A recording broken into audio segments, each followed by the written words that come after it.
ఆదిలాబాద్ జిల్లా కేంద్రంలోని చైతన్య కళాశాలలో ఆర్ఎస్ఎస్ ప్రాథమిక శిక్ష వర్గ ఘనంగా ముగిసింది. గత వారం రోజులుగా జరిగిన కార్యక్రమంలో 360 మంది విద్యార్థులు, యువకులు శిక్షణ పొందారు. ప్రాథమిక శిక్ష వర్గంలో 7 రోజుల పాటు తాము నేర్చుకున్న అంశాలపై యువకులు శారీరక ప్రదర్శనలు నిర్వహించారు. ప్రాథమిక శిక్ష వర్గ చాలా మంచి విషయమని, శిక్షణ పొందిన విద్యార్థులు, యువకుల వల్ల గ్రామీణ వికాసం జరుగుతుందని ముఖ్య అతిథిగా హాజరైన డిపిఓ కొత్తపాటి శ్రీనివాసరావు అన్నారు. ఇక ఆర్ఎస్ఎస్ వ్యక్తిత్వ వికాస సంవర్గ గురించి వక్త గ్రామీణ వికాస్ ప్రాంత అధికారి జిన్నా సత్యనారాయణరావు విపులంగా వివరించారు. పాఠశాలలో విద్య నేర్చుకుంటే ఇక్కడ వ్యక్తిత్వ వికాసం, జీవన విధానం, క్రమశిక్షణ, దేశభక్తి, జాతీయవాదన నేర్పిస్తామని అన్నారు. ఈ కార్యక్రమంలో జిల్లా సంఘ్ చాలక్ నిమ్మల ప్రతాప్ రెడ్డి, నగర సంఘ్ చాలక్ నూతల కళ్యాణ్ రెడ్డి, ఎంపీ సోయం బాపురావు, బీజేపీ నాయకులు పాయల్ శంకర్, కంది శ్రీనివాసరెడ్డి, పుర ప్రముఖులు తదితరులు పాల్గొన్నారు.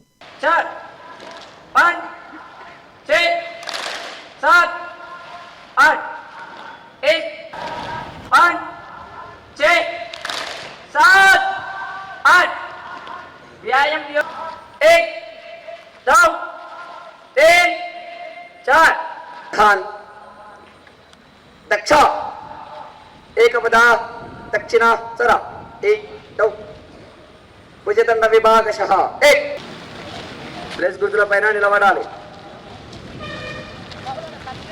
తవా 1 2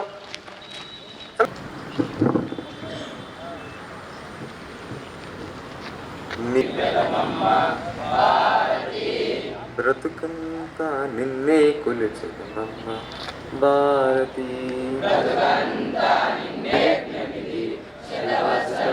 వైభవము ఆవిష్కరణ అధిక సమయము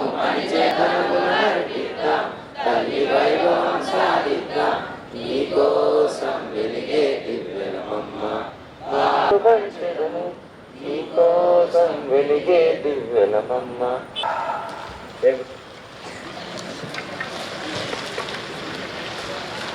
సార్వజనికోత్సవం మరియు విజయదశమి ఉత్సవానికి విచ్చేసినటువంటి థియాలజిస్ట్గా బాధ్యతలు నిర్వహిస్తున్నారు. అలాగే ఎదులాపురం నగరానికి, అలాగే మన మాననీయ శ్రీ పాతకోటి పంచాయత్ అధికారి ఉద్యోగులు జిన్నా సత్యనారాయణ గారు, ఇంకా మన సంఘ పెద్దలు ఉన్నారు.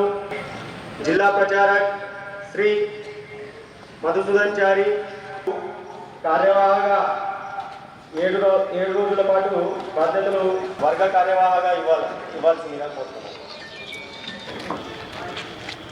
రాష్ట్రీయ స్వయం సేవక్ యూనివర్సిటీ, ఓపెన్ యూనివర్సిటీ ఏం చేస్తున్నాం పొందినటువంటి వ్యక్తి, తయారైనటువంటి వ్యక్తి అనేటువంటి ఒక కొత్త ఆలోచన యువకుల నుంచి అసలు మనసుల్లో ఏమాత్రం ఆలోచన పెంచుతూ ఒక మంచి ఆదర్శవంతమైనటువంటి వ్యవస్థను నిర్మాణం చేసే ప్రయత్నంలో భాగంగా గత సంవత్సరం స్థిరంగా అనేటువంటి ఒక కొత్త నినాదంతో ఈ దేశంలో ఉన్నటువంటి సామాన్య వ్యక్తి లోపల నిజాం యొక్క నిరంకుశ పాలన నుండి మన తెలంగాణలో ఉన్నటువంటి 10 జిల్లాలో ఇప్పుడు ఎందుకు పారద్రోలాలని ప్రయత్నం చేశాం?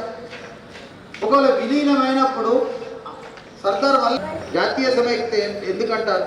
ఒకవేళ జాతీయ సమైక్యత అంటే అంతకుముందు 7 నైజాములు పరిపాలించారు. కాబట్టి రజాకారులు ఆ రోజు ఆ రజాకారులకు పెద్దపీట వేసినటువంటి ఉస్మాన్ మీర్ ఇక్కడ శాంతియుత సేనకు అధ్యక్షుడు అనేటువంటి ఒక బిరుదును అంకితం చేసి ఈ మన తెలంగాణ లోపల విభక్తులు సృష్టించారు. దాన్ని ఎదురు చూడడానికి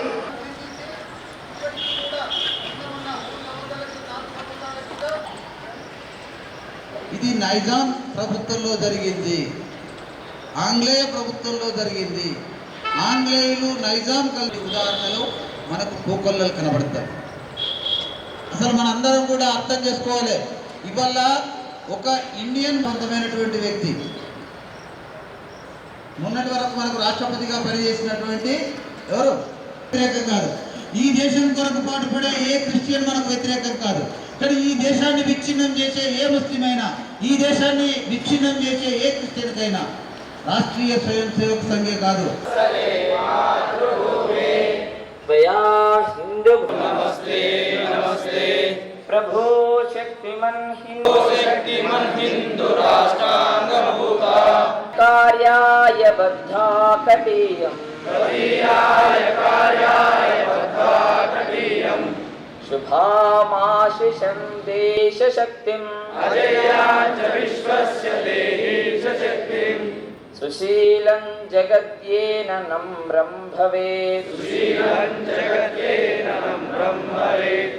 श्रुतं चैव यत्कण्टकाकेन मार्गं समुत्कर्षनिःश्रेयसस्यैकमुग्रं रक्षया ध्येयनिष्ठानम्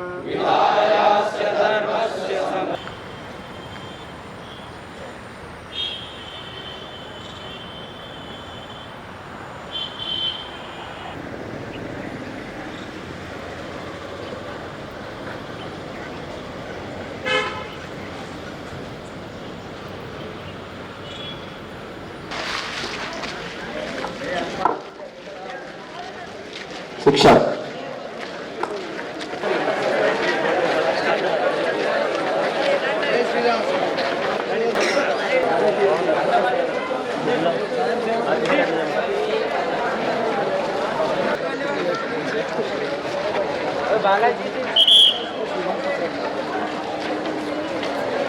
స్వయం సేవక సంఘ్ నిర్వహించేటువంటి అనేక కార్యక్రమాలలో ప్రాథమికంగా తెలియజేసేటువంటి మొట్టమొదలు ఒక సంఘానికి పరిచయమైనటువంటి వ్యక్తులకు ఇచ్చే శిక్షణలో భాగంగా 7 రోజులు ప్రాథమిక శిక్షా వర్గ నిర్వహించడం జరుగుతుంది.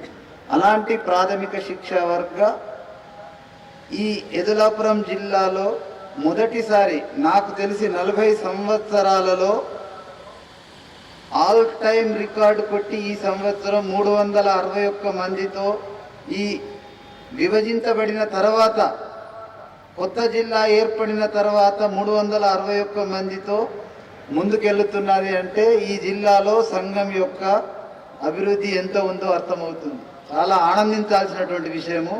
సంఘానికి ఇంత ప్రేరణ ఇస్తున్నటువంటి వాళ్ళు, సంఘంలో భాగస్వాములు అవుతున్నటువంటి వాళ్ళందరికీ కూడా ఈ సందర్భంగా నేను శుభాకాంక్షలు తెలియజేస్తున్నాను. ఇది మామూలు ప్రాథమిక శిక్షా వర్గ ప్రాథమిక విషయాలు తెలియజేస్తారు. కొత్తగా వచ్చినటువంటి వాళ్లకు అనేక సందర్భాల్లో పరిచయమై సమయం లేనటువంటి వాళ్లకు సంఘ జీవనం ఎలా ఉంటుందని అభ్యాసం చేసేందు కొరకు ఏర్పాటు చేసే ఈ 7 రోజుల కాలాంశాలలో చాలామందికి అనుమానం వస్తుంది. ఇవాళ ఇంటికాడ ఉదయం 5 లోపల లేసేటువంటి విద్యార్థులు కనబడడం కష్టం. ఇలాంటి సమయంలో ఉదయం 5 గంటల నుంచి రాత్రి 10 గంటల వరకు శారీరక, మానసిక, ఆధ్యాత్మిక చర్చలు, గోష్ఠులు, కథలు, అనేక విషయాల లోపల 7 రోజులు సమయం వృధా కాకుండా చక్కటి పద్ధతిలో కార్యక్రమాలు నిర్వహించి ఒక వ్యక్తి నిర్మాణ కార్యంలో ముందుకు తీసుకెళ్లేటువంటి వర్గ ప్రాథమిక శిక్షా వర్గం. ఇక్కడ కొంతమంది కొత్త వాళ్ళు కూడా ఉంటారు కాబట్టి వ్యక్తి నిర్మాణము అని అంటే కొద్దిగా అనుమానం వస్తుంది. ఇదేదో కొత్త పదం ఉన్నది అంటారు. వ్యక్తి నిర్మాణం అంటే ఒక రకంగా వ్యక్తులను సంస్కరించడం అన్నట్టు. సంస్కరిస్తే ఏమవుతుంది? కొంతమంది 10వ తరగతి విద్యార్థులు ఉన్నారు. మన ఇంటికాడ ఉన్నటువంటి వాళ్ళకి అర్థమవుతుంది కొరకు అక్కడ మాతాజీలు కూడా ఉన్నారు. మనం పాలని గిట్ట చూసినట్టయితే పాలు ఇంట్లో ఉంచితే ఎంత వేడి చేసినప్పటికీ ఒక 36 గంటలలో పాలు ఖరాబ్ అవుతాయి. అదే కొద్దిగా వేడి చేసినాం అనుకోండి 2 రోజుల వరకు ఉంటాయి. వేడి చేసి తోడేసినాం అనుకోండి పెరుగు అవుతుంది, 4 రోజుల వరకు ఉంటుంది. దాన్ని మళ్ళీ వేడి చేస్తే వెన్నెలు నెయ్యి అవుతుంది. అది 6 నెలల వరకు కూడా ఖరాబ్ కాదు. పాల రేటు తక్కువ, నెయ్యి రేటు ఎక్కువ. అంటే అదే పాలను సంస్కరించిన కారణంగా విలువ పెరిగింది, మన్నిక పెరిగింది, సమయం పెరిగింది. కాబట్టి మామూలు వ్యక్తులలో సంస్కారాలు నింపి దేశానికి ఉపయోగపడే వ్యక్తులుగా తయారు చేసేటువంటి ప్రక్రియలో భాగంగా ఈ 7 రోజుల శిక్షణ జరుగుతుంది. 7 రోజులు సంస్థను ప్రారంభించిన వ్యక్తి యొక్క జయ జయకారాలు చేయడం, లేకుంటే ఆ సంస్థకు జయ జయకారాలు కొట్టడం పరిపాటి అలవాటు. కానీ రాష్ట్రీయ స్వయం సేవక సంఘలో సంఘ ప్రారంభకులు మా పూజ్యులు డాక్టర్ కేశవరావు జిందాబాద్ అని ఏనాడం లేదు. 2వ సరసంఘాల జాలకులు మాధవరావు జిందాబాద్ అని ఏనాడం లేదు. కనీసం రాష్ట్రీయ స్వయం సేవక సంఘ్ జిందాబాద్ అని కూడా ఏనాడం లేదు. ఎప్పుడైనా జై జై మాత, భారత్ మాత, భారత్ మాతాకి జై అంటారు. అంటే మామూలు వ్యక్తిని దేశభక్తి వ్యక్తిగా తయారు చేసి దేశానికి ఉపయోగపడే ఒక నిర్మాణాత్మక కార్యక్రమంలో భాగస్వాములు అయ్యేది రాష్ట్రీయ స్వయం సేవక్ సంఘ్. ఇవాళ బయట చర్చ జరుగుతుంది. కొంతమంది వచ్చినటువంటి మాతాజీలు టీవీలో చూసి, కొంతమంది పెద్దలు కూడా టీవీలో చూసి మనకు పిఎఫ్ఐ అనేది పాపులర్ ఫ్రంట్ ఆఫ్ ఇండియా అనేది ఏదో పేరుతోని ఒకటి కనబడుతున్నది. దాన్ని చూసి మోసపోతున్నటువంటి సామాన్య జనాన్ని మనం అర్థం చేసుకోవాల్సిన అవసరం ఉంటుంది. అది పుట్టింది ఎందుకొరకు, ఇది పుట్టింది ఎందుకొరకు? అరే వెనుకట ఉన్నటువంటి సిమి, అంతకుముందు ఉన్నటువంటి రజాకారులు, అంతకుముందు ఉన్నటువంటి కాసిం రజ్వీ, వాళ్ళందరి యొక్క మరొక రూపమే పిఎఫ్ఐగా ఇవాళ ఉద్భవించింది. దేశ విద్రోహానికి పాటుపడే పిఎఫ్ఐ దేశ భద్రత కొరకు, దేశ శ్రేయస్సు కొరకు పాటుపడేటువంటి రాష్ట్రీయ స్వయం సేవక్ సంఘను పోల్చడానికి కూడా అవసరం లేదు. నేను ఇక్కడ ఉన్నటువంటి ప్రింట్ మీడియా మరియు విలేకరులందరికీ కూడా గుర్తు చేసేది ఏంటంటే, వాళ్ళందరూ రావడం సంతోషకరం. వచ్చిన దానితో పాటు వాస్తవమైన విషయాన్ని సమాజానికి తెలియజేయడానికి కొరకు పిఎఫ్ఐ అనేది కుట్రలతో ప్రారంభించబడినటువంటిది. దేశాన్ని మతోన్మాదంతో మత రాజ్యంగా మార్చడం కొరకు ప్రారంభించేటువంటి సంస్థ. రాష్ట్రీయ స్వయం సేవక్ సంఘ్ ఈ దేశాన్ని పరమ వైభవ స్థితికి తీసుకెళ్లడానికి ప్రారంభించినటువంటి సంస్థ. సంఘ ప్రార్థనలోనే పరం వైభవన్నే తుమే తత్స్వరాష్ట్రం అంటాం. ఈ రాష్ట్రాన్ని పరమ వైభవ స్థితికి తీసుకెళ్లడానికి కొరకు, విశ్వగురు స్థానంలో నిలపడం కొరకు ప్రయత్నించేటువంటి సంస్థల్లో ప్రపంచంలో ఏకైక సంస్థ రాష్ట్రీయ స్వయం సేవక్ సంఘ్. అలాంటి సంస్థను వేరే వాటితో పోల్చడానికి వీల్లేదు. మనం బ్రతికి నలుగురిని బ్రతికించడమే హిందూ సంస్కృతి. గుంజుకొని తినడం వికృతి, నీకున్నది నువ్వు తినడం, నాకున్నది నేను తినడం ప్రకృతి, పంచిపెట్టి తినడము, అందరం కలిసి బ్రతకడము సంస్కృతి. అలాంటి సంస్కృతికి ఆధారమైనటువంటి భారతదేశంలో మనం ఉన్నాం. కాబట్టి ఇది నేనే గొప్ప, నేను మాత్రం చెప్పిందే సత్యం అనేటువంటి వ్యవహారం కాదు. ఎవరైనా చెప్పొచ్చు, ఏదైనా సత్యం కావచ్చు. అందరం కలిసి సహజీవనం చేయాలి, అందరం కలిసి ప్రపంచ శాంతి కొరకు పాటుపడాలని చెప్పేది భారతదేశం ఒక్కటి మాత్రమే. ఇవాళ 152 దేశాల లోపల ముస్లిం రాజ్యాలు ఉన్నాయి. దాదాపు 42-43 దేశాల లోపల క్రైస్తవ రాజ్యాలు ఉన్నాయి. 13-12 దేశాల లోపల యూదుల రాజ్యాలు ఉన్నాయి. అనేక రకాల అవాంతరాలు జరుగుతున్నాయి. వాళ్ళ మీద వాళ్ళే విరుచుకుపడుతున్నారు. వాళ్ళ మీద వాళ్ళే అనేక రకాల అభాండాలు మోపుకుంటున్నారు. నేను ప్రపంచంలో పెద్దవాడిని కావాలని కుట్రలు పండుతున్నారు. చైనా లాంటి వాళ్ళు శ్రీలంకను భ్రష్టు పట్టిస్తున్నారు. అమెరికా డాలర్ వల్ల పతనమైపోతుంది. ఇలాంటి పరిస్థితుల్లో భారత్ ప్రపంచం శాంతియుతంగా ఉండాలి. ప్రపంచంలో ఉన్నటువంటి వాళ్ళందరం కూడా ఒక కుటుంబ సభ్యులుగా, అంటే భారతదేశం ఒక అన్న అయితే, అమెరికా ఒక తమ్ముడైతే, రష్యా ఇంకొక తమ్ముడైతే, ఈ విధంగా సోదర భావంతో ప్రపంచం మొత్తం కూడా అభివృద్ధి చెందాలి, శాంతియుతంగా ఉండాలని ఆలోచిస్తున్నటువంటి వ్యవస్థ. ఇది హిందూ సంస్కృతికి సంబంధించినటువంటి గొప్పతనం.